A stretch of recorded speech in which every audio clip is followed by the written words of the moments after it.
আমরা আছি দীঘাপতিয়া উত্তরা গণভবনের অপোজিটে পূর্ব পার্শ্বে। চায়ের দোকান হচ্ছে অতিথি টি স্টলে। এর আগে আপনারা হয়তো একটা ফেসবুকে হয়তো ভিডিও দেখেছেন।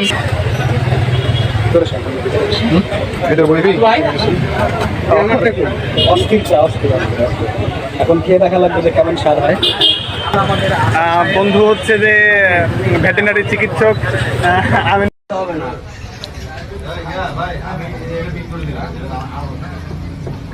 চাটা অনেক স্বাদ। এটা হচ্ছে আপনার মটকা চা। এটা আমরা হচ্ছে উত্তরা গণভবনের সামনে আমাদের বিশিষ্ট হাবিব ভাইয়ের দোকানে মটকা চা খাচ্ছি। খুব স্বাদ, অবশ্যই ট্রাই করবেন। সাথে আমার বন্ধু আছে সুইট, আর সাথে ক্যামেরাম্যান বিশিষ্ট সিঙ্গার আসাদ সাহেব। এই আমরা হচ্ছে আড্ডা দিচ্ছি। হয়তো আরো বন্ধু বান্ধব ছিল, আসতে পারি নাই। তো যারা আসতে পারে নাই তাদের জন্য এক বালতি সমবেদনা।